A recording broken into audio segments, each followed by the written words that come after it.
Saludos a cada uno de ustedes. Una vez más les agradezco que me estén acompañando en este día para estudiar el mensaje de la palabra de Dios. Y hoy tenemos un estudio que es diferente y vamos a estudiar en el Evangelio de Mateo capítulo 21, los versículos 1 al 11, un evento especial que en el cristianismo llamamos el Domingo de Ramos. Este domingo marca el inicio de la semana de la pasión del Señor Jesucristo. Y yo les digo la semana de la pasión porque nos habla del gran sufrimiento que nuestro Señor Jesucristo tuvo que pasar para darnos salvación y vida eterna. En el cristianismo también se le conoce como la Semana Santa. Para mí es más enfoque a lo que nuestro Señor Jesucristo, como dije anteriormente, sufrió. Lo que Él tuvo que padecer. Y es una semana en la cual yo creo que todos nosotros tenemos que reflexionar de lo que costó y lo que Cristo Jesús tuvo que hacer para darnos salvación y vida eterna. Por eso es que hoy pues vamos a leer en el Evangelio de Mateo capítulo 21 versículos del 1 al 11 este pasaje que es conocido como la entrada triunfal del Señor Jesucristo a la ciudad de Jerusalén, y dice así este pasaje: cuando se acercaron a Jerusalén y llegaron a Betfagé junto al monte de los olivos, Jesús entonces envió a 2 de sus discípulos diciéndoles: vayan a la aldea que está enfrente de ustedes y enseguida encontrarán un asna atada y un pollino con ella. Desátenla y tráiganlos a mí. Y si alguien les dice algo, digan: el Señor los necesita y enseguida los enviará. Esto sucedió para que se cumpliera lo que fue dicho por medio del profeta cuando dijo: digan a la hija de Sión, mira, tu rey viene a ti, humilde y montado en un asna y en un pollino, hijo de bestia de carga. Entonces fueron los discípulos e hicieron tal como Jesús les había mandado, y trajeron el asna y el pollino y pusieron sobre ellos sus mantos, y Jesús se sentó encima. La mayoría de la multitud tendió sus mantos en el camino, otros cortaban ramas de los árboles y les tendían por el camino, y las multitudes que iban delante de él y las que iban detrás gritaban: Hosana al Hijo de David, bendito el que viene en el nombre del Señor, hosana en las alturas. Y cuando Jesús entró en Jerusalén, toda la ciudad se agitó y decían: ¿quién es este? Y las multitudes contestaban: este es el profeta Jesús de Nazaret de Galilea. Oremos. Señor y Padre bendito, gracias, Señor, te damos en este día, porque nos das la oportunidad de poder recordar, de poder reflexionar, Señor, el inicio de la semana de la pasión de nuestro Señor Jesucristo. Ayúdanos, Señor, a recordar con agradecimiento. Ayúdanos a recordar, Señor, que nuestra salvación que hemos recibido tuvo un precio muy alto. Y que gracias a que nuestro Señor Jesucristo obedeció y vino como el siervo sufriente, nosotros ahora podemos obtener salvación y vida eterna. Ayúdanos pues a seguir adelante. Te amamos, te honramos y te bendecimos. En el nombre de Cristo Jesús pedimos esto. Amén. Bueno, mis hermanos, como dije anteriormente, hoy vamos a estudiar este tema que he titulado Cristo, el Rey y Profeta, digno de nuestra alabanza y adoración. Jesús, el Rey y Profeta, digno de nuestra alabanza y adoración. En la historia de nosotros, de los seres humanos, existen eventos que uno no puede dejar desapercibidos o dejar de participar en ellos. Claro que estos eventos pueden ser individuales, familiares o colectivos. Cuando digo individuales, algún logro que he tenido, que he logrado hacer. Familiares, la boda de uno mismo, de un hijo, de alguien cercano. Colectivos como comunidad, como nación.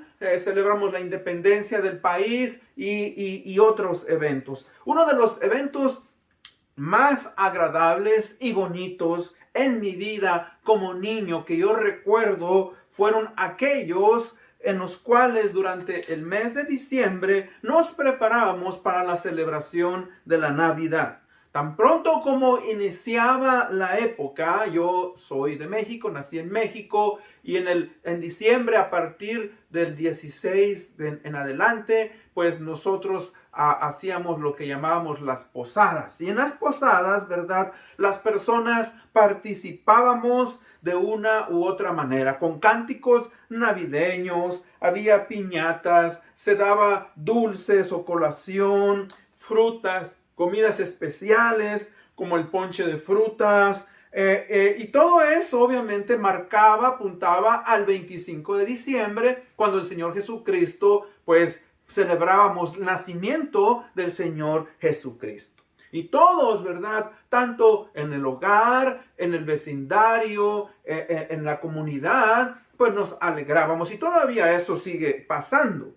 Todo era, ¿verdad?, un evento de contagio. Ahora, si usted se fija en este pasaje que acabamos de leer en Mateo, vemos pues, ¿verdad?, que este evento quedó marcado en la palabra de Dios, en la Biblia, en los evangelios, hablando, ¿verdad?, de cómo el Señor Jesucristo entra a la ciudad de Jerusalén para, ¿verdad?, ser aclamado por la multitud. En Juan, obviamente se dice que se le tendieron mantos, entró en un asno, entró, ¿verdad?, como rey. Y en el Evangelio de San Juan todavía se nos dice más explícitamente que eran ramas de palmera, hojas de palma. En Juan 12:13, la primera parte dice, tomaron ramas de palmera y salieron a recibirle. Entonces, por eso se llama Domingo de Ramos. Ahora, estudiando este pasaje, se nos dice pues que el Señor Jesucristo vino a Jerusalén, de una parte donde está cerca de Betania y Betfagé, que eran unas aldeas muy cercanas, que estaban muy cerca del Monte de los Olivos. El Monte de los Olivos, muy cerca, enfrente de la ciudad de Jerusalén, donde se puede ver toda la ciudad, un lugar muy bello. Bueno, el Señor Jesucristo entra de esa parte hacia la ciudad de Jerusalén. Ahora, obviamente dice el Señor en el versículo 2, mandando dos de sus discípulos, diciéndole, dice, vayan a la aldea que está enfrente de ustedes y enseguida encontrarán un asna atada y un pollino con ella, desátenlos y tráiganlos a mí. Y si alguien les dice algo, digan, el Señor los necesita y enseguida los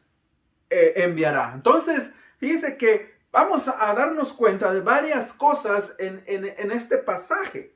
Primeramente, pues, vemos que nos habla de que el Señor Jesús era Dios, es Dios y que se manifestó en forma humana. Y el Señor Jesucristo se manifestó también, manifestó varios oficios, y eso lo vamos a ver más adelante. Cuando digo varios oficios, el Señor Jesucristo, cuando vino a este mundo, se manifestó como rey, se manifestó como profeta y se manifestó como sumo o como sacerdote. Así es que con esto en mente vamos a ir al punto número 1. Jesús, siendo rey, fue recibido por la gente como tal, pero no pudieron reconocerlo como Rey de Reyes y Señor de Señores, tristemente.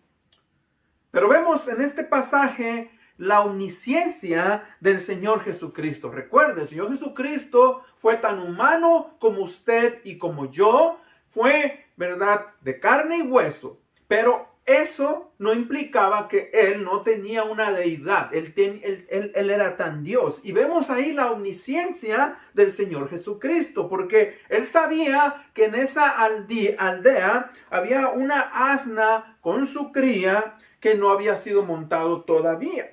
Y que los dueños de estos animalitos tendrían la buena voluntad de prestárselos.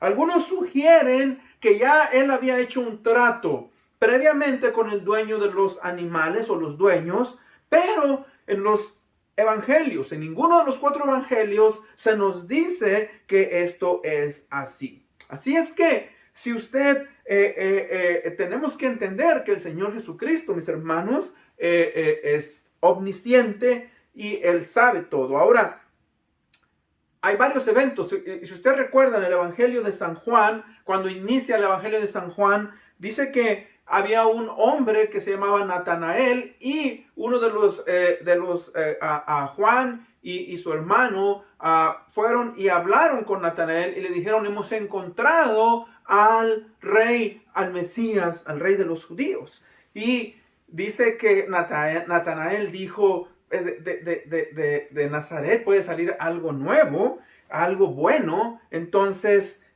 dice que vino y entonces el Señor Jesucristo le dijo: cuando estabas parado debajo de la higuera, yo te vi. Ahora, ¿qué evento estaba pensando ahí Natanael? No lo sabemos. Él simplemente dijo: Señor mío y Dios mío.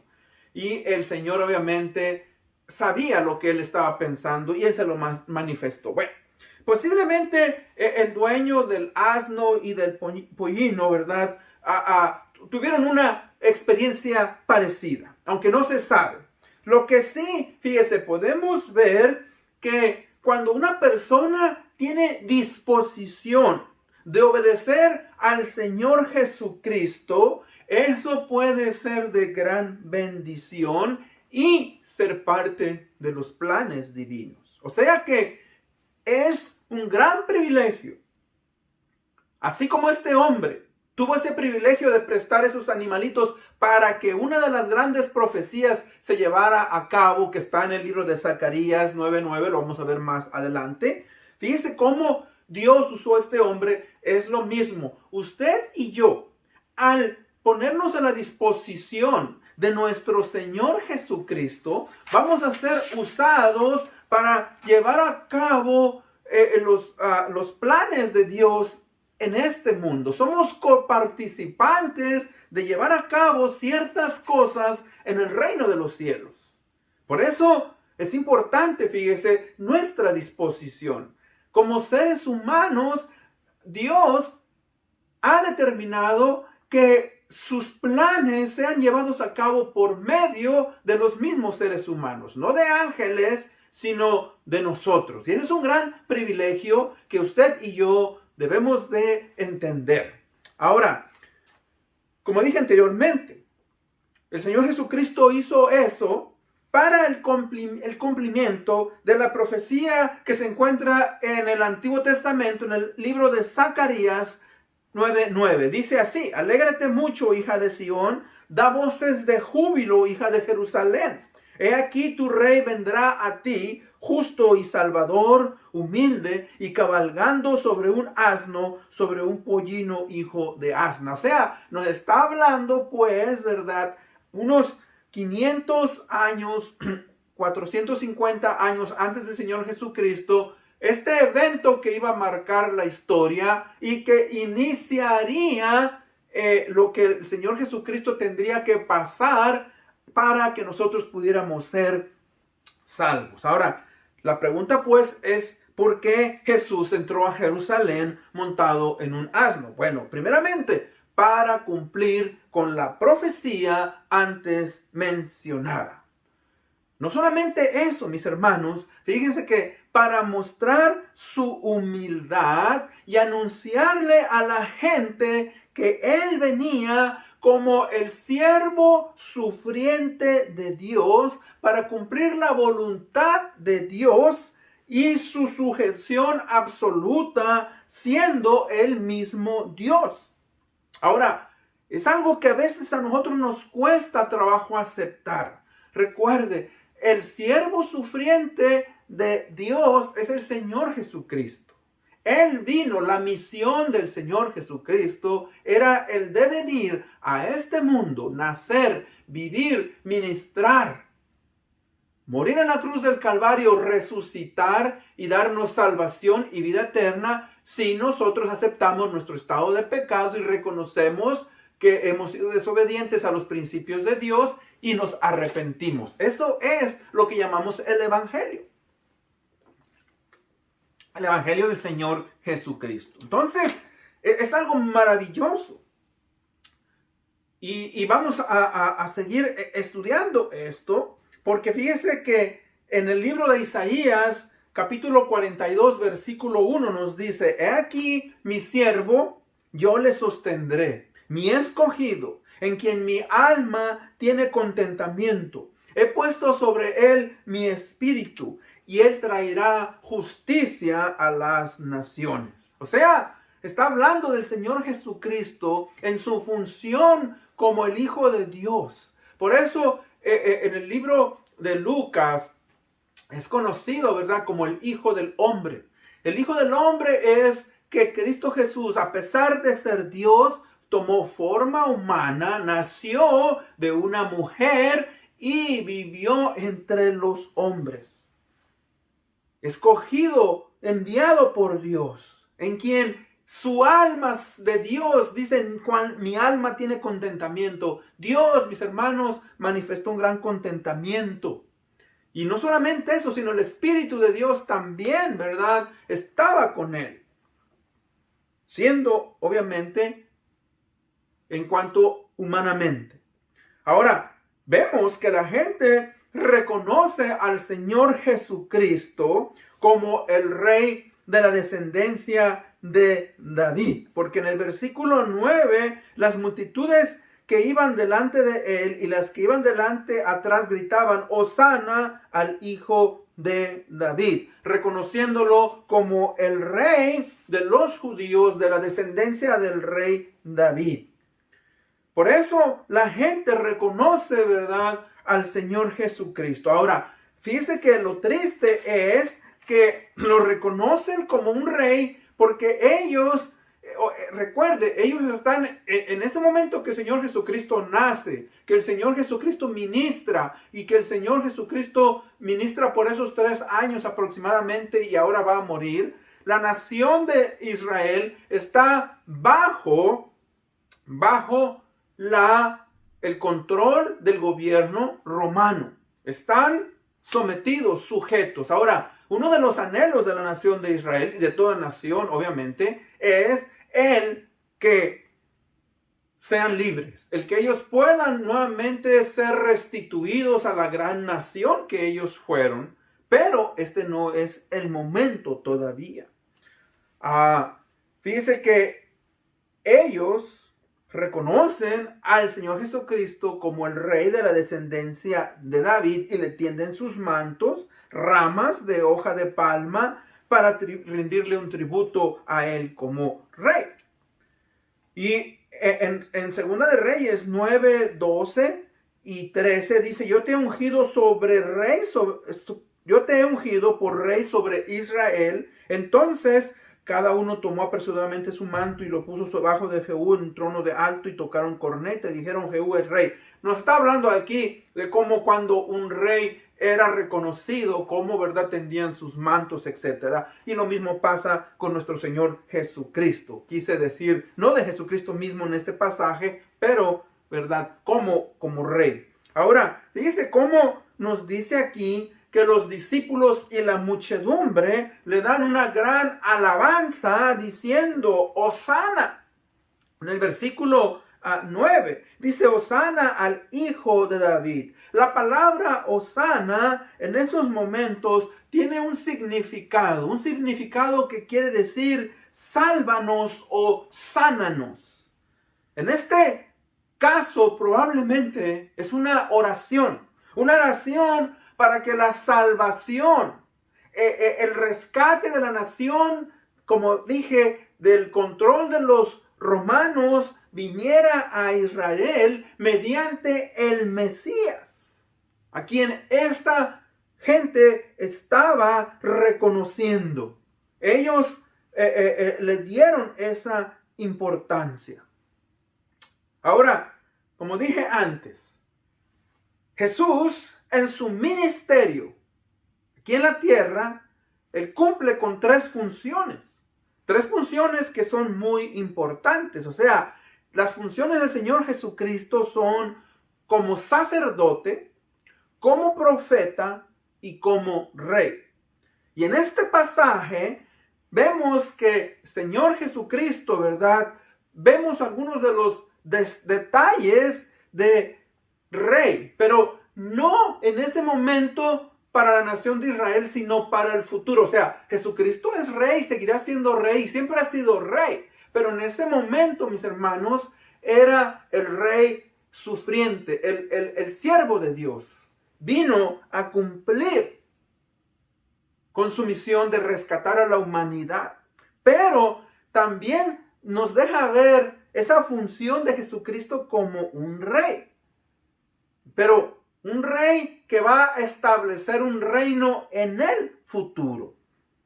En el libro de Isaías, capítulo 9, versículo 6, hay un pasaje que dice: un hijo nos es dado, un niño nos ha nacido, y el principado sobre sus hombros. Y será llamado admirable, consejero, Dios fuerte, Padre eterno, príncipe de paz. O sea, dice que Jesucristo, mis hermanos, nos habla en estos pasajes y en otros pasajes del libro de Isaías.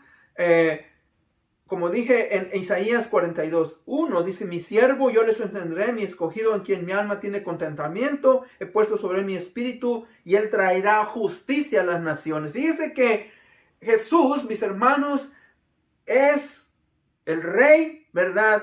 Que es un rey justo. Él, cuando venga en el reino milenial, cuando él venga a reinar a la nación de Israel y a todo este mundo en el reino milenial, él va a ser un rey justo, va a impartir su justicia, no como el día de hoy. Estaba escuchando en las noticias como la ONU, Organización de Naciones Unidas, estaban haciendo ciertas sanciones a la nación de Rusia. Ahora, a los rusos y al presidente de Rusia parece que no le importan esas sanciones y ellos siguen atacando a Ucrania. Pero cuando venga el reino justo del Señor Jesucristo, Él va a imponer. Por eso en el mismo libro de Isaías dice que Él va a imponer su paz con vara de hierro. Ahí no va a haber gente que se rebele, y si se rebelan, Dios los va a sujetar a su reino. Va a ser un mundo muy diferente al que nosotros conocemos. Fíjense que este rey va a ser un rey que su democracia va a ser mejor que la democracia de los seres humanos. O sea, el gobierno de Cristo va a ser mejor que la democracia del ser humano. Porque aún en países demócratas, ¿verdad?, hay injusticias. Y Cristo Jesús como rey va a traer un reino diferente. Ahora, fíjense que va a ser un rey que va a proteger a todos sus súbditos de los ataques de los malos. Usted lo puede ver ahí en Isaías 42:1, la última parte. Dice: Él traerá justicia a las naciones. Cristo Jesús va a proteger a todos los que estén en su reino de las injusticias de los otros seres humanos. Eso es algo maravilloso. Hoy vemos cómo en muchos países, en muchos lugares, hay gente que se rebela, hay poderosos que abusan de las personas. Países en los cuales la gente tiene que salir de esos países porque sus gobiernos son abusivos. Pero con el Señor Jesucristo, ¿verdad?, hay algo aquí muy diferente. No va a haber abusos. Será un rey que va a saciar la sed espiritual de toda alma. Fíjense que no solamente estamos hablando de justicia social, pero estamos hablando de una justicia que nos ayuda a poder entender que nuestra alma está en zozobra, está en guerra, está en sufrimiento por no entregar la vida al Señor Jesucristo. Por eso en Mateo capítulo 11, versículos 28 en adelante nos dice, venid a mí los que estéis cargados y trabajados y yo os haré descansar. O sea, no está hablando ahí de un trabajo físico de 8, 14, 18 horas. No, está hablando de todas esas cargas personales, zozobras, miedo a la enfermedad, miedo a perder el trabajo, miedo a perder la libertad, miedo a perder la salud. Todas esas zozobras, cargas que el ser humano lleva, van a ser, son cumplidas, son terminadas, y el Señor Jesucristo trae paz y gozo en nuestras vidas para que usted y yo podamos vivir tranquilos. Venid a mí los que estéis trabajados y cargados y yo os haré descansar. Y por último, en cuanto a Jesucristo como Rey, es que Él va a reinar eternamente. Después del reino milenial, Satanás viene y nuevamente engaña a las naciones, pero momentáneamente Cristo, ¿verdad?, castiga, manda a Satanás al lago de fuego, al infierno por la eternidad. Y después de ahí todo es transformado, todo es hecho de nuevo y Cristo reina eternamente, eternamente. Y ahí ya no hay, mis hermanos, sufrimiento. Por eso dice en el libro de Isaías, ya no hay dolor, no hay quebrantamiento, no hay enfermedad, no hay ya maldad. Cristo Jesús termina con todo eso. Y ese es el anhelo y el deseo de nuestros corazones. Por eso es que Cristo Jesús se humilló. Por eso es que Él dejó su reino en el cielo y vivió entre los hombres. En esta semana que nosotros estamos empezando a analizar lo que es, obviamente, ¿verdad?, la pasión de Jesucristo, pensemos y meditemos. ¿Qué es lo que Cristo Jesús quiere que usted y yo hagamos en nuestras vidas? Y nos sujetamos y aprendamos, porque dice ahí en Mateo 11:30, dice, aprended de mí, que soy manso y humilde de corazón. Podemos aprender de Cristo esas virtudes, de Él son atributos, para nosotros son virtudes. Es algo importante. Ahora, fíjese que en el Evangelio de Lucas, se nos da es el mismo relato, pero se nos dan otras cosas, porque cuando el Señor Jesucristo entra a la ciudad, la gente está maravillada. Aquí dice, cuando Jesús entró a Jerusalén, toda la ciudad se agitó y decían, ¿quién es este?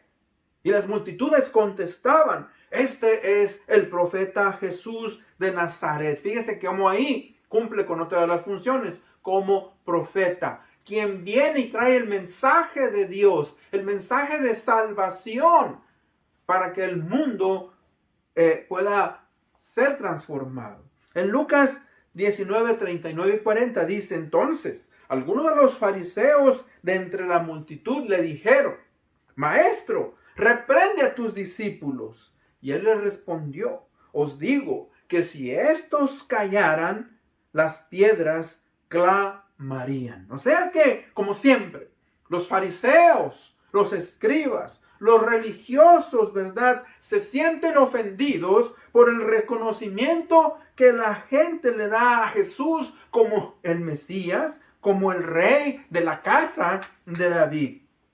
¿Y sabe usted que si Jesucristo no hubiera sido Dios, no hubiera sido el rey prometido de la descendencia de David, él hubiera hecho caso y le hubiera dicho a la gente, no digan nada, porque yo no soy un rey? Pero ¿saben qué? Jesús aceptó ese reconocimiento porque Él fue enviado por medio de Dios. Él fue el Mesías prometido y no podía callarlo. Él les dice, aún si ellos se callan, las piedras hablarían y clamarían quién es Dios. Y vemos ahí más adelante, en este pasaje de Lucas 41 adelante, vemos cómo Jesús, ¿verdad?, llora por la ciudad de Israel, de Jerusalén. Cuando digo llora por la ciudad, por la gente que vive en Jerusalén, de la dureza de su corazón. Y eso es algo que nos habla también a nosotros. Recuerde,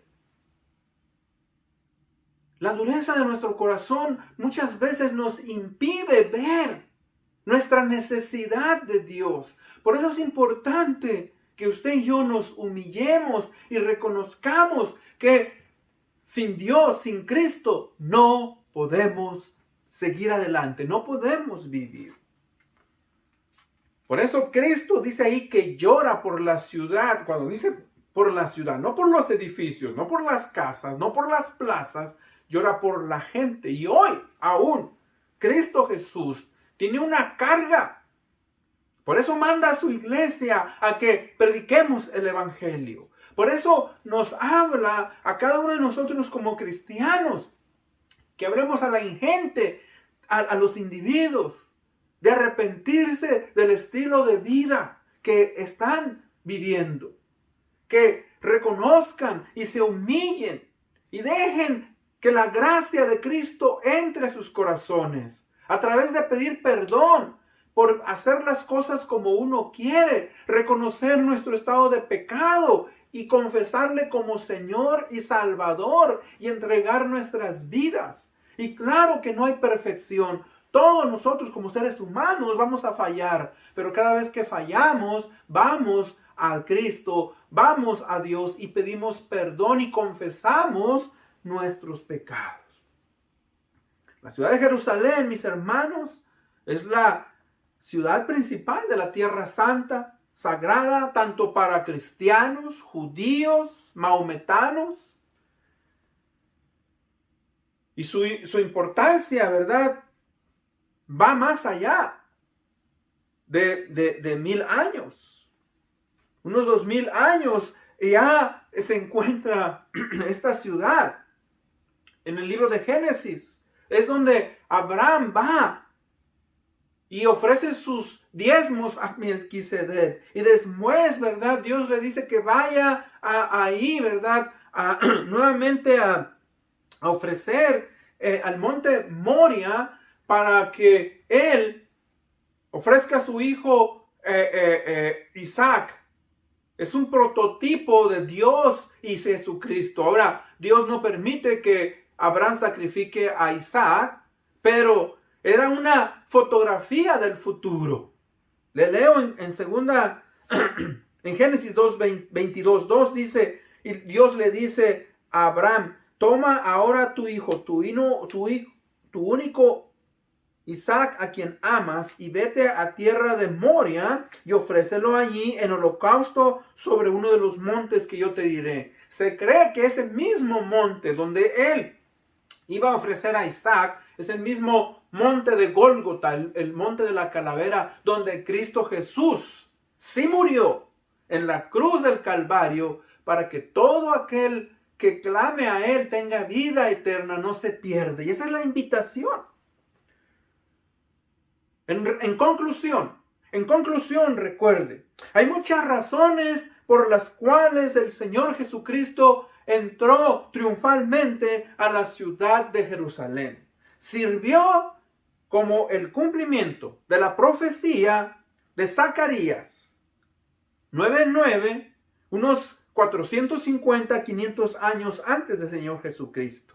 Marca e inicia la preparación del camino de los eventos que lo llevarían unos días más tarde a su muerte y a su resurrección. Porque en una semana más también estaremos celebrando la resurrección de nuestro Señor Jesucristo. Fíjese que nos habla y nos recuerda de la importancia de reconocer a Jesús como el Rey que es. No necesariamente como el rey de los judíos y de los religiosos de la manera que ellos deseaban. ¿Por qué? Porque ellos deseaban una liberación del dominio romano. Pero ¿sabe qué?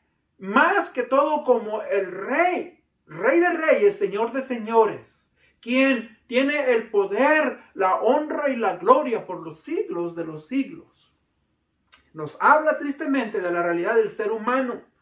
La gente que gritaba, Hosana, libéranos.